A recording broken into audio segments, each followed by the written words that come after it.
Guys, welcome to the I Love CVille Show. My name is Jerry Miller. Thank you kindly for joining us. It's the Friday edition of the I Love CVille Show, where we'll cover what we learned this week on the I Love CVille Show. The show is brought to you by Skooma Boutique Dispensary. The best dispensary in Charlottesville is Skooma Boutique Dispensary, with locations on the UVA corner and on the downtown mall next to Rapture. We have a Charlottesville-wide audience, Central Virginia, Commonwealth, country, the world, here on the I Love CVille Network. Judah Wickhauer is our director. And the Friday edition of this show, we're going to take this approach. What did we learn this week? It's going to be upbeat, it's going to be fast tempo, and it's going to be covering a lot of topics.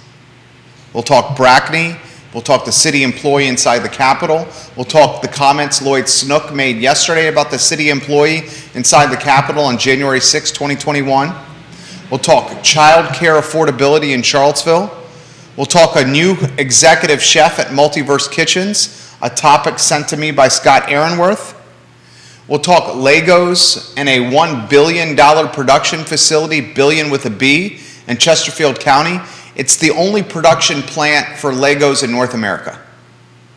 We'll talk what it costs to fuel an ambulance, 48 gallons of diesel. Have you seen the price of diesel lately? And did you know that ambulances can't turn their engine off when they're on a call? The engine just keeps running and running and running. Judah Wickhauer, let's get you in the mix. Two shot, please, Judah Wickhauer. And the topic is what we learned this week. It's been a busy week of news this particular week. No doubt. I mean, we had so much ammunition the entire week long. From a press conference in front of a federal courthouse, to a former police chief suing her former employer, to a city employee being outed by the former police chief about being inside the Capitol January 6th. Yep. I mean, dude, she's throwing people under the bus left and right. She threw Brackney in tweets of the past. She threw Chip Boyles under the bus when he wanted to do the designated outdoor refreshment area on the downtown mall to help businesses on the downtown. She said she disallowed it, Chief Brackney. She said the only people that would use the DORA during the pandemic were wealthy and white, and that's not what police services should be used for. So she kiboshed the DORA, threw Boyles under the bus in the meantime.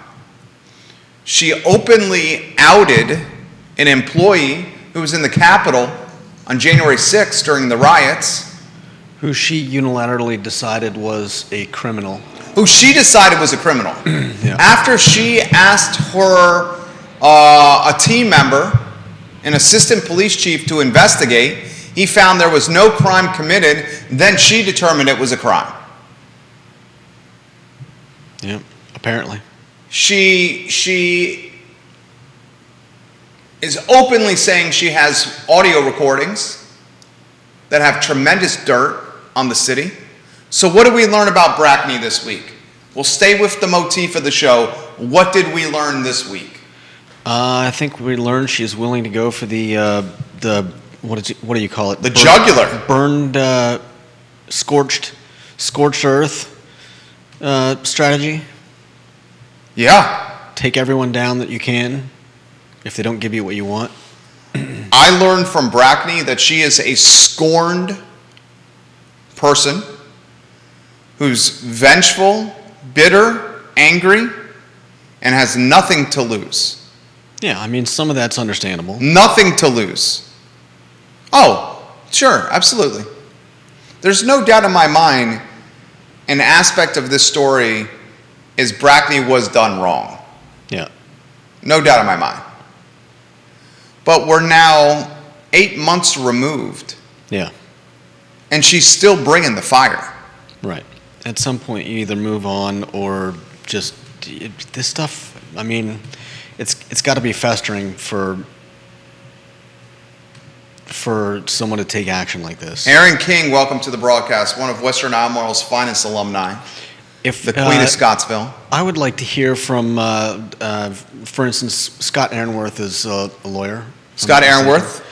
And the Esquire in Virginia Beach. What is the feasibility of using the audio that she has? Like, I'm pretty sure you. The mayor straight up just played it during a city council meeting.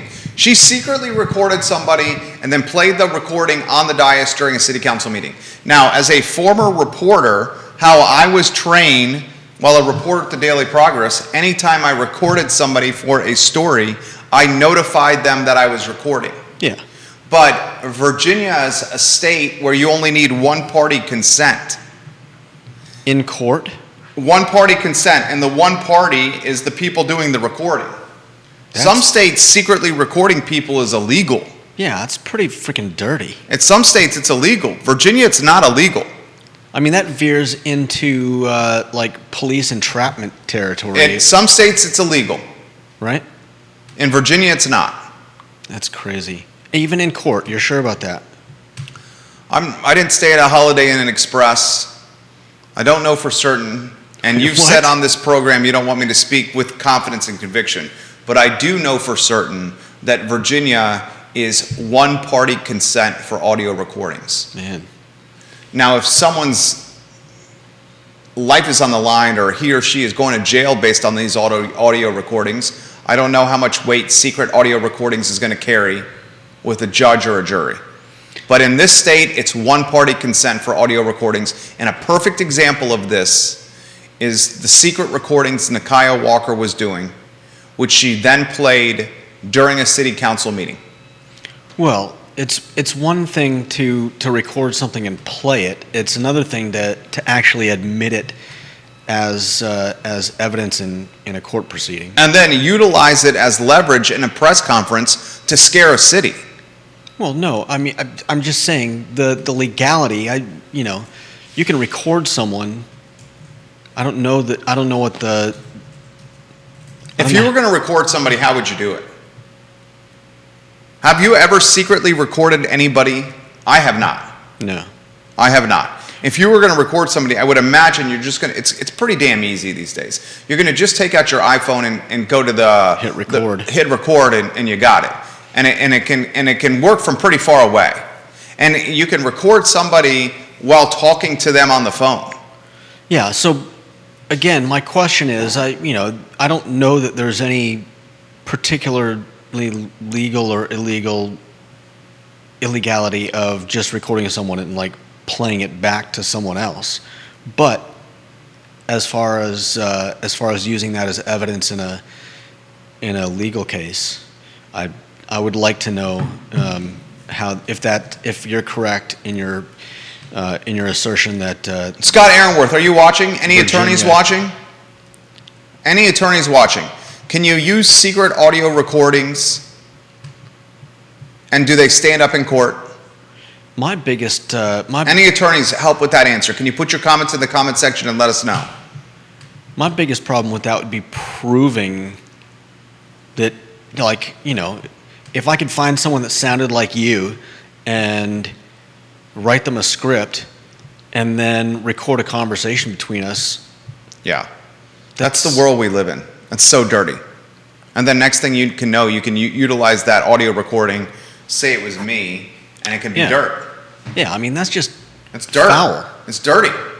It's 2022. This is the world we live in. This is a tweet from Rory Stolzenberg. Mm-hmm. Rory Stolzenberg is the Good city guy, planning yeah. commissioner, smart man. Very smart. Rory Stolzenberg. He says, in his tweet, I'll read it verbatim, Rory Stolzenberg's tweet verbatim. Mm-hmm. The only new stuff I see in these exhibits, he's talking about the Chief Brackney lawsuit. 1, council took a straw vote in closed session to remove Chief Brackney after the Unitarian Church incident in December 2020 and had a majority to remove. 2, Chip Boyle supported Brackney as late as August 26th. She was removed on September 1, and Boyles was still supporting her on August 26th, 5 days before she was removed. Yeah, that's part of the reason why I find it a bit insane that she would be alleging racism and sexism. you can say what you want about anybody that she's named in her suit. I don't think any of them are like just rabid, racist, sexist. I mean, this is Charlottesville. Like most of the people on council, and we've got a lot of liberals, and to be calling them racists and saying that she was fired for being a black woman, I mean, that just comes across as being patently absurd.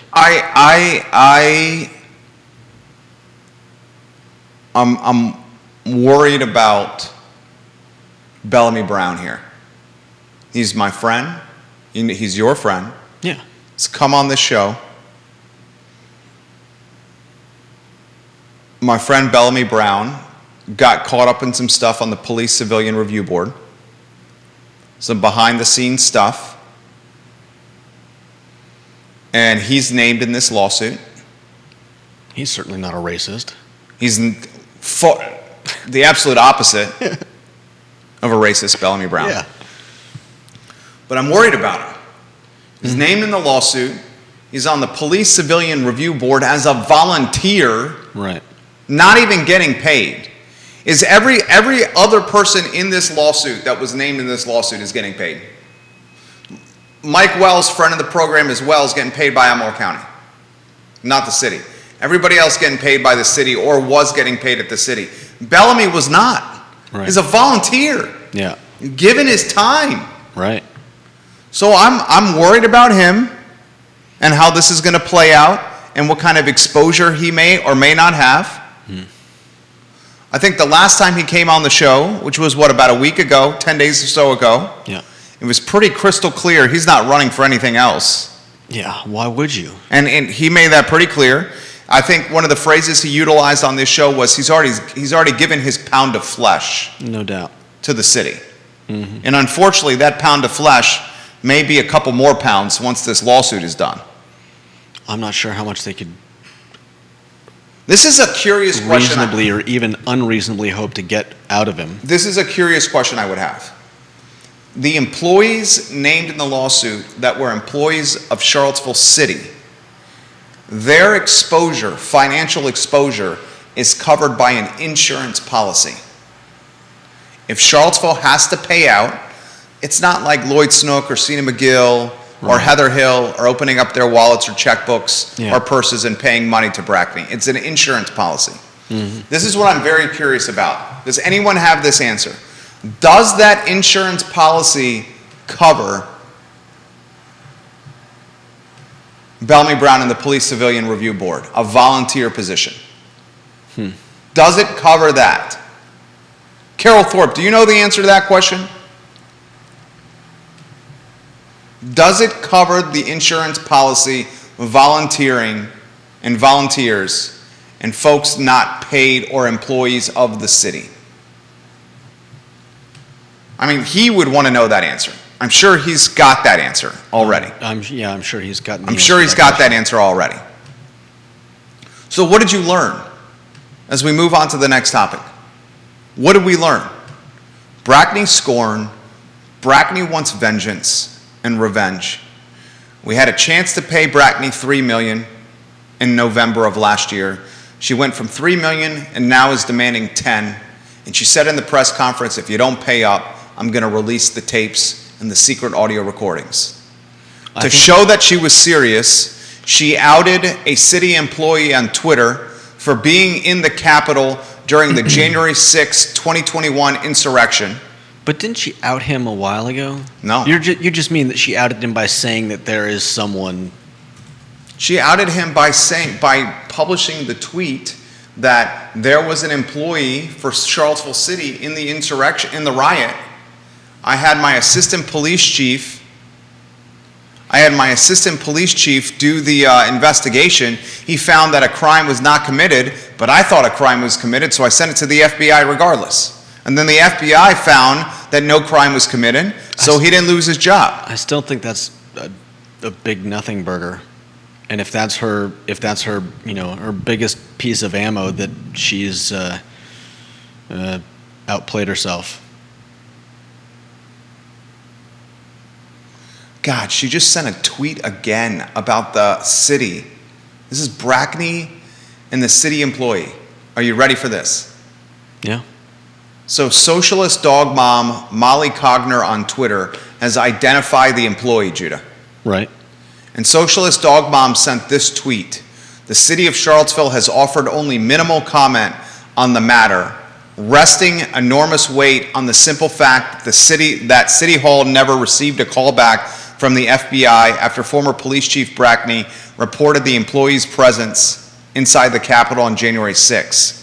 Brackney responds to Molly's tweet by saying this. She tweets, "The city of Charlottesville is lying. We heard back.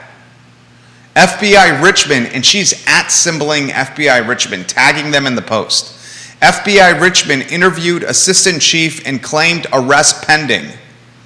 Boyles and IT director were informed the employee was dangerous and were told to revoke his IT access and privileges.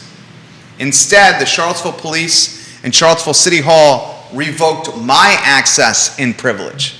She just sent that tweet. She said an arrest was pending. She said the city manager at the time, Chip Boyles, and the IT director were informed the employee was dangerous and were told to revoke his credentials and his access.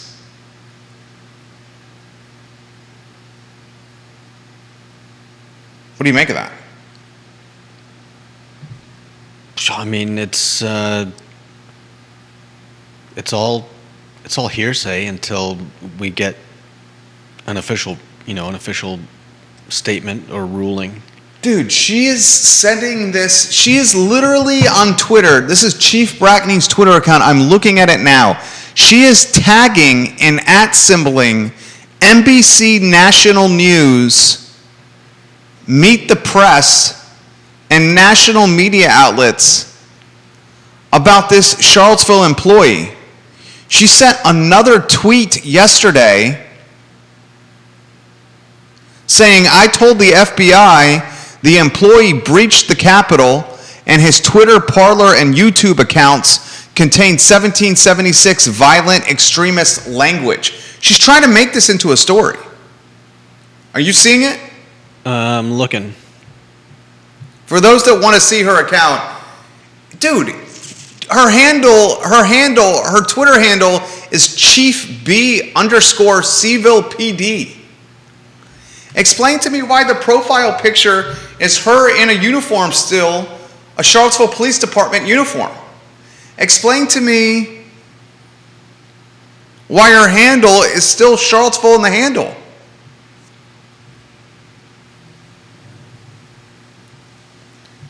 It's not going to go away. She's not going to stop. Well, she's of course not. And this isn't the extent of what she has. And she's legitimately tagging local news outlets, NBC 29, CBS 19, The Daily Progress, Charlottesville Tomorrow, and national outlets in this. Mm-hmm. I don't know that either, Carol. I'm curious to see if that insurance policy, if there's a payout, if that insurance policy covers friend of the program, Bellamy Brown. Go ahead, Judah. Exposing CVille Police and CVille City Hall for the racist, violent institutions they are? I don't know.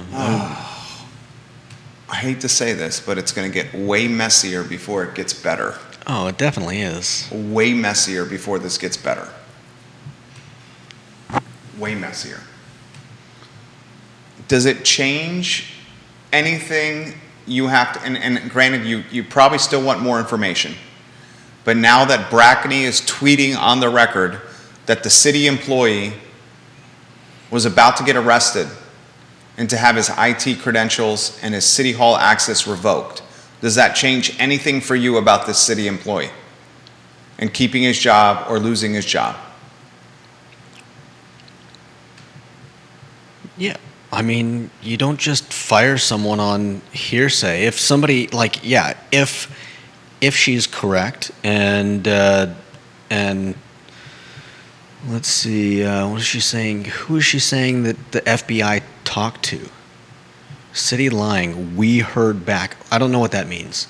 I mean, it sounds very like who's we? Does all of City Council know that this guy, that the that the FBI is planning on arresting this guy? If the people in charge of his job know this, then yeah, maybe there's some impropriety in that he should at least be put on leave while there's an investigation. This is from Molly. I think Molly does a great job on Twitter, Socialist Dog Mom. She says the plot has thickened. The former police chief who originally reported Grote is the guy who went to the Capitol. She says the former police chief who originally reported Grote to the FBI says the city is not telling the truth about the amount of information they had about the city employees' involvement in the insurrection. He continues to handle IT for the fire department right now. I mean, is that really a big deal? I mean, it's a big deal if you have someone who actively participated in a Capitol riot and is using extremist language and associating himself with radical right, and he's a public safety employee for Charlottesville City. That's a big deal. That's a big deal. But how does public safety employees about trust and good judgment? Fair enough. Identifying yourself and aligning yourself with the Proud Boys and these radical patriots, and then going even a step further, posting about this behavior online with extremist language and content. We saw some of the photos from his Twitter account. This guy clearly was a radical right, the city employee. He clearly aligned. He's arm in arm, shoulder in shoulder with Proud Boys. Yeah, but until some of this stuff happened at the very end, they were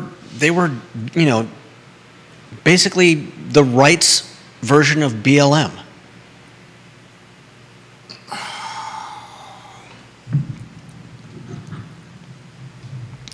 This is a tweet from Nancy Carpenter, who's on the Police Civilian Review Board. She said, how much information, personal information, could Grote provide to right-wing extremist groups that he had solidarity with through his job as an IT professional with the city? And multiple people are responding. It's deeply concerning on several fronts. Another person who said, from someone who worked peripherally to the city with the city's IT department and knows what they potentially had access to, this is very, very, very concerning. Okay, that's good to know.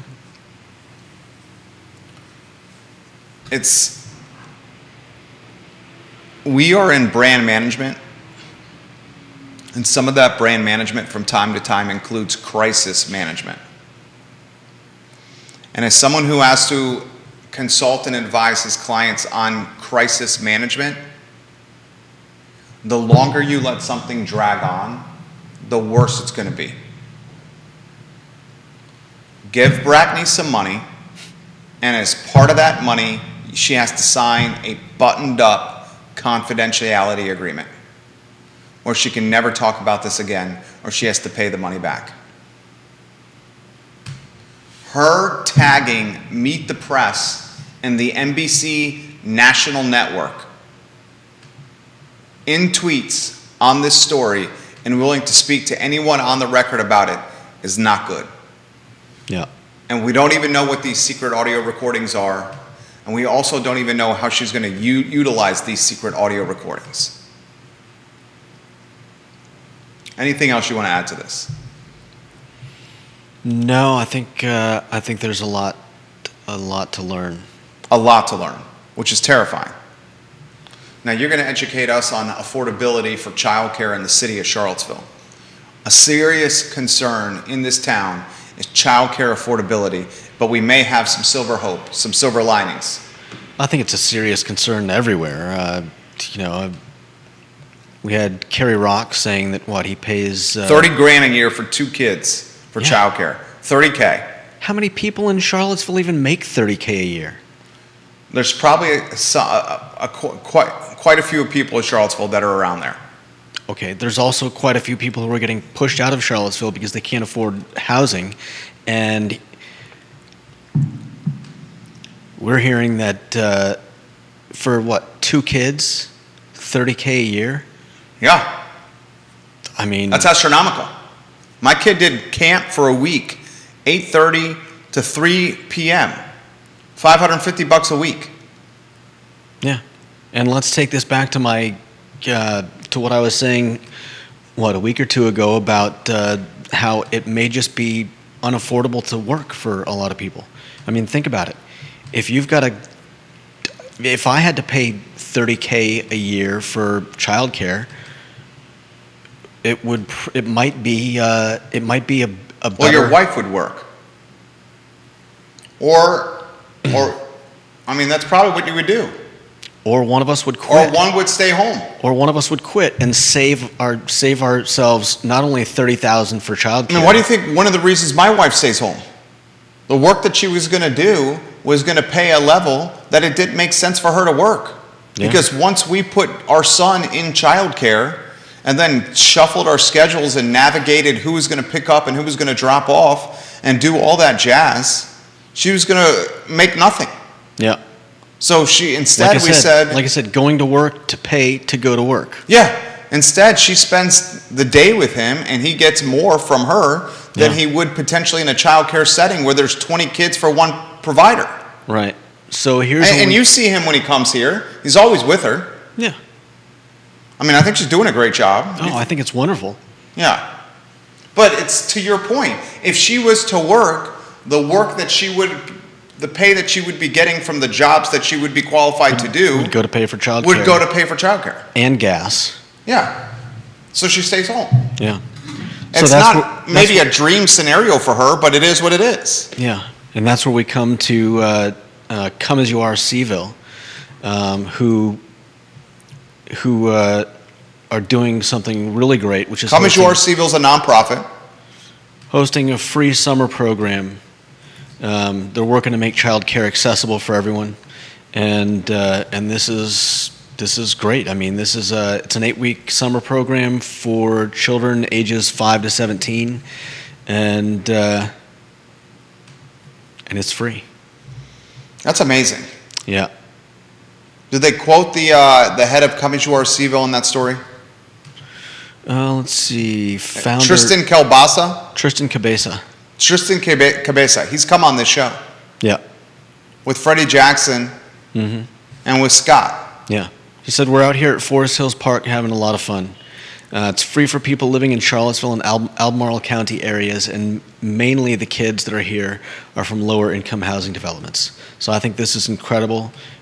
Anybody out there who wants to help support Come As You Are CVille, do so. I think they're doing great work, and this is definitely something that our city and county and surrounding areas need more of, especially with the financial meltdown, insanity that we're heading into. Carnage. Have been in. Carnage. Bill McKenzie asked, is $30,000 the norm now? Kerry Rock on Real Talk with Keith Smith this morning indicated both he and his wife are working professionals. They have 2 daughters. And their 2 daughters are in child care, and they're spending $30,000 a year for their 2 daughters with child care. Mm-hmm. $30,000. Yeah. For 2 kids in child care. That's more than a lot of colleges. You got rates rising. Well, I don't know.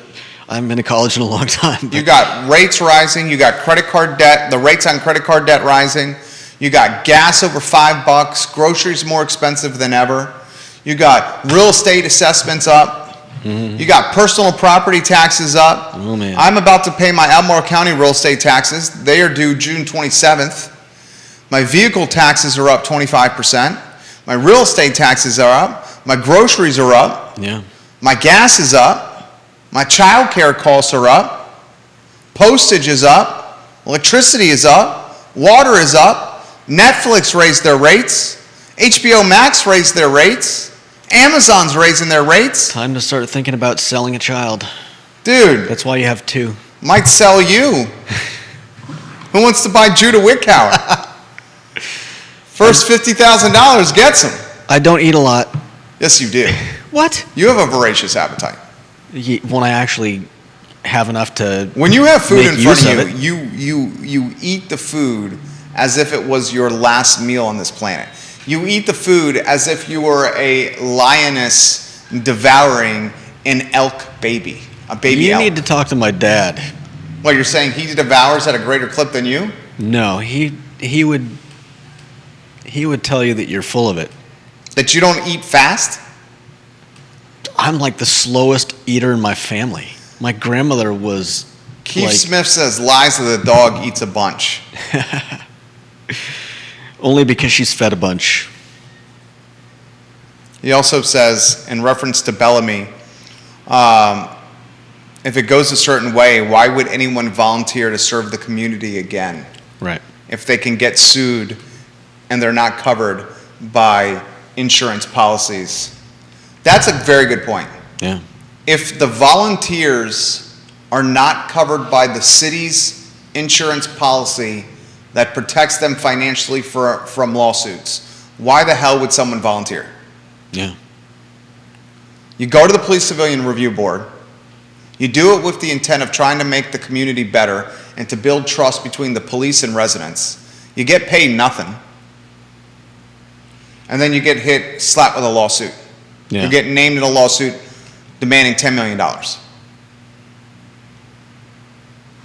I would say Bellamy is probably the best person to ask about this whole situation. I don't think Bellamy can talk about it.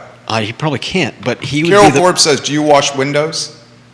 I have. I spent 5 years washing windows in Savannah, Georgia, and Hilton Head. Do you need a window washer, Carol? Is that why you're asking?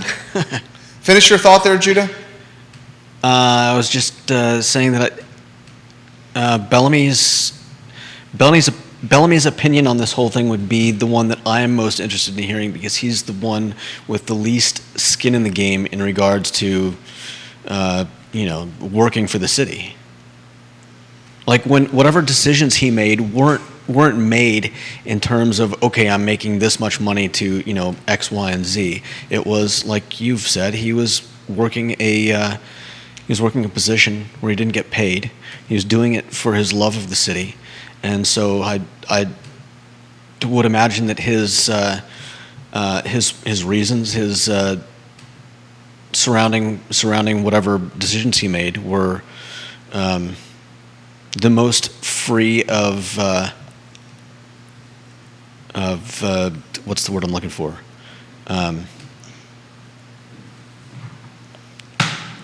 Free of outside influence. Yeah, he was just making decisions based on... Scott Aaronworth is watching now. He just liked the show.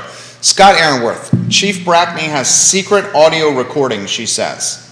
You're an attorney, Scott Aaronworth. Can those secret audio recordings be leveraged and utilized by her and her legal team in court? Do they stand up and hold up in court? Secret audio recordings, Scott Aaronworth. I know it's a one-party consent state where anyone can secretly audio record someone legally, but do those recordings have merit in a courtroom setting? That's what we would like to know. We also would like to know, and this is for anyone in general, if the insurance policy that protects city employees from lawsuits, a policy where the insurance company pays the money as opposed to the individual people themselves, does that insurance policy also cover volunteers on unpaid boards like Bellamy Brown, friend of the program? Curious of those two questions here on the I Love CVille Show. I would encourage anyone that's watching this program to follow Brackney. Scott Aaronworth is an attorney. He's the king of Virginia Beach. He said in a criminal case, those secret audio recordings hold up. Really? He said in a civil case, I'm not sure. In a criminal case, secret audio recordings hold up. That's from the attorney himself. He's a defense attorney. I'm curious how you prove that that it's the actual person's voice. Yeah. So here's the question that Judah has. I also have this question, Scott. How do we get that audio recording? If someone has a secret audio recording, how do we know for certain it's the person they say is talking? because you don't have a visual reference of that man or woman talking with the audio recording. So to Judah's point, does that mean that we can just make a secret audio recording and it sounds like someone, we say it is, and we can use it in court? Yeah, I mean, we all know that you can pretty much copy someone's likeness in a video nowadays. Yeah. But I think that there are still certain visual cues in those types of videos that help, help prove that that's, like a deep fake. But with a voice recording, I mean, how would you? I don't know how you would prove that was someone's actual voice. I know that you could probably match up vocal mannerisms, certain, words and things that they normally say, but proving that in court just seems like difficult. Yeah, extremely difficult. Difficult. Vanessa Parkhill, Queen of Earlysville, welcome to the program. So childcare affordability got a little bit of boost. Come As You Are CVille is offering free childcare in Forest Hills Park. Mm-hmm. From what time frame? What's the timeline there? It's an 8-week summer program. Let's see, click here to learn more about Kaya's programming. Let me see what we got. As you give us insight on that. ComeAsYouAreCVille.org. And let's see. Kids. Children's Summer Camp. Is that not clickable? As he finds that, I want to relay this story to you that was passed to me by friend of the program, Scott Aaronworth, all-around great guy. I've said this so many times, the biggest foodie in Charlottesville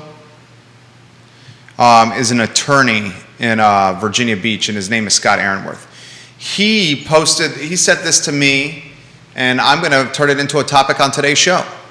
Multiverse Kitchens, a business owned by Harrison CVille and his wife Jennifer. They did an Instagram post. And I'll read you a couple of highlights from the Instagram post. Starting next month, Chef Dylan Allwood will be joining the Multiverse Kitchens team as the executive chef. He will be key in helping take on Multiverse Kitchens to the next level, Harrison puts on the gram. Dylan Allwood and Harrison CVille have a long history of working together. Dylan Allwood, one of his first jobs in restaurants was, what's that? And fighting each other. Oh, you're talking dual chef showdown? Dylan Allwood's one of his first jobs in restaurants was as a cook at Brookville restaurant, Harrison CVille's old restaurant. This was the restaurant in the location of the old Bebedero, the place where you had to climb up the stairs to go to. And as Harrison was launching Brookville restaurant, Dylan Allwood of Orange County, Virginia, worked for Harrison, and he got a ton of experience at Brookville. Dylan Allwood then really grew his reputation and his brand as an executive chef while at Tavola in Belmont. At Tavola in Belmont, Dylan Allwood's name, reputation, and star power went to a different level. Now he's at Multiverse Kitchens as the executive chef for Harrison CVille, and CVille is now looking to further evolve the model with Dylan as his executive chef. I got two other topics I want to relay to you. This last topic, Judah came across. We relayed to you earlier in the week that Legos was building a $1 billion with a B facility in Chesterfield County. This $1 billion Legos facility in Chesterfield County is going to create a lot of new jobs. And to put in perspective how many new jobs are going to be created with a 340-acre power plant, or production facility, 1,760 new jobs, a 1.7 million square foot facility, 1,760 new jobs, 1,760. What's the bit of news you wanted to relay to the viewers and listeners? We're talking about the... I can't find anything on the summer camp on their website. No, what were you going to... Legos. Legos. The production plant. I mean, it's just. I think it's pretty amazing that that this is the first production plant Legos has built in the U.S. and it's coming to 60 minutes from Virginia. us. Yeah. The first production plant. I thought it was North America, not the U.S. Yeah, that is probably. The first production plant Legos has ever built in North America is 60 miles from Charlottesville in Chesterfield County. Yeah. It's going to create over 1,700 jobs, and it's $1 billion with a B in costs. Yeah. That's significant. And another piece of significant news. And here's some more. This is from the Daily Progress article. This is not economic infill. It is a fresh source of an enormous number of new jobs. Lego, as you said, will invest $1 billion in the plant. It's their 7th production facility and first in the U.S. Youngkin says the plant will produce over 1,700 jobs over a decade. Significant. And these are going to be skilled production jobs Yeah. with wages averaging around $60,000 per year. So this isn't just like, we're going to hire some people to tape some boxes shut and stuff like These that. are high dollar jobs. Yeah. And the last topic today for you guys, you think it's expensive to fill up your car? And trust me, it's expensive. We all know. I'm at just under $90 to fill up my tank. $90.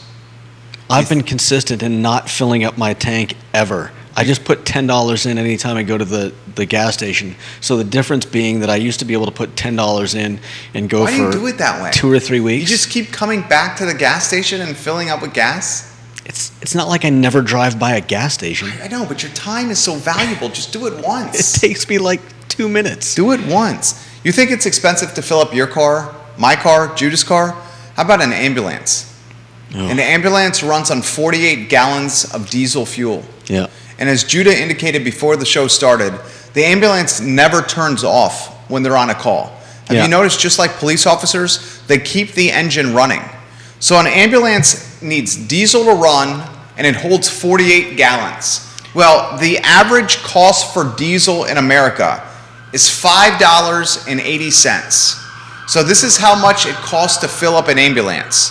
48 times 5.8. Well, they say we have our own diesel tank here at the station, so they're not dealing with regular consumer prices, but it's still over $5 a gallon of diesel as of the last delivery. Obviously, they have to look forward to what's going to happen the next time they have to make a delivery to fill that tank. Is it going to be, it's one of those things like, okay, if we could have filled it up like last week, rather than having to wait until it was near empty and fill it up 2 weeks from now when the price has gone up to $6 a gallon.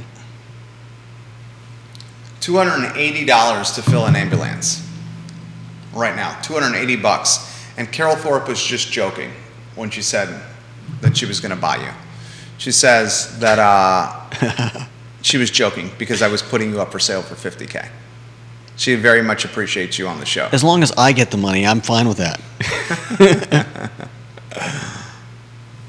$280 to fill up an ambulance. And that's if diesel doesn't go up in cost anymore. That ain't cheap. The next thing that we're going to talk about is the impact of these rising fuel prices on jurisdictional budgets. City of Charlottesville pays for gas for police, fire, rescue, some personnel. As these prices get out of control like they have, that means more taxpayer dollars being allocated to filling up tanks. Yeah. And less money being used for capital improvement projects, schools, education, or raises for people. And everybody's spending less money because of inflation anyways. I mean, this is what Fleet Manager Harold Young had to say about the strain on the budget. Fuel prices have gone beyond what their projection was, so they're going to have to come up with additional funding. I'm sure everybody is looking for additional funding right now. I have an idea for additional funding. Uh-oh. A designated outdoor refreshment area on the downtown mall. Adora. Bill McKenzie was a bus driver at one time, and he said the majority of the buses in Albemarle County run on diesel. Some of those bus tanks are 100-gallon tanks. 100 times 5.78. $578 to fill up a bus tank. I think the better metric in a lot of these considerations is how many gallons do they, how many miles do they get per gallon? Not many. It doesn't matter. It's a freaking school bus. I know, but it doesn't matter how big the tank is.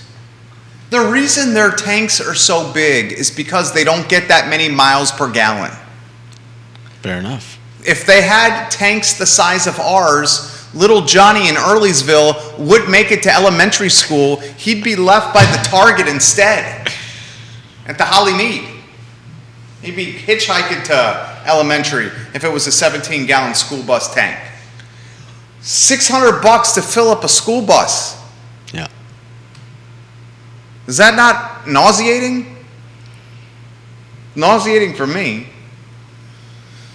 All right, that's the Friday show. Anything else you want to add, Woodcower?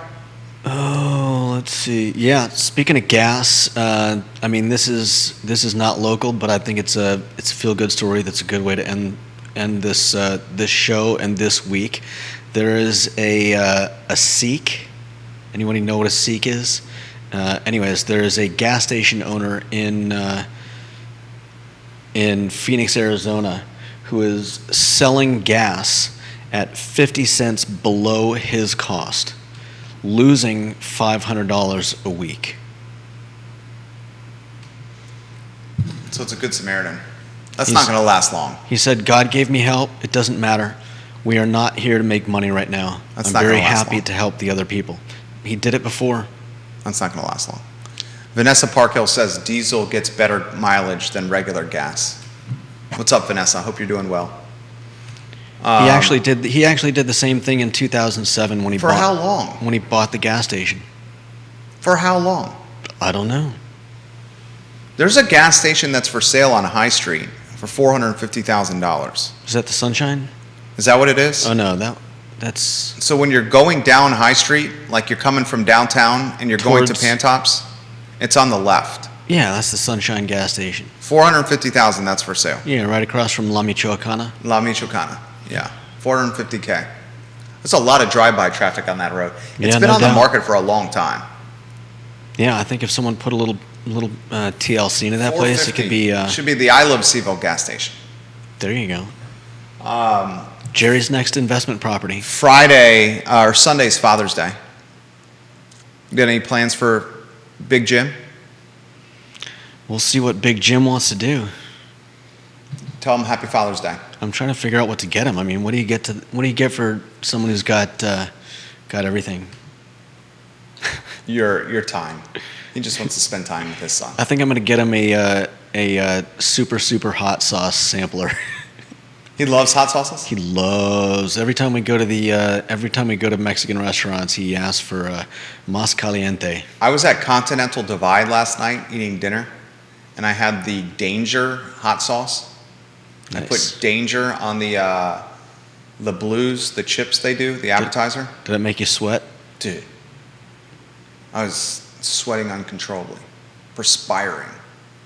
I must have gotten something from my dad because I've yet to have. I mean, I've had hot salsas that made me. Try the Danger at Continental Divide. It literally says Danger on the bottle. I don't think I've ever been to Continental. Try it. You should go. You should go. Vanessa Parkhill says she has a diesel Volkswagen Passat that gets 48 miles per gallon. Nice. That's impressive, Vanessa. My grandfather had a diesel Peugeot. That's impressive. This is your best week yet on the talk show. You're damn good this week. You were succinct, well thought out, prepared, a phenomenal communicator, very likable. I wouldn't say prepared. I mean, you came across prepared, even if you fake it till you make it. Yep. Good job. Thank you. Have a good weekend. You as well. Even though we're still going to be here till 6:30. This is the I Love CVille Show. This is Judah Wickower. My name is Jerry Miller. No Happy Father's Day for you. You're not going to wish me Happy Father's Day? Happy Father's Day. Thank you. Thank you. Thank you very much. Friday edition of the show, guys. You guys have a good weekend. And make those dads out there feel special. Yeah. Please make them feel special out there. Take care. We'll see you Monday on the I Love CVille Show on the I Love CVille Network. So long, everybody.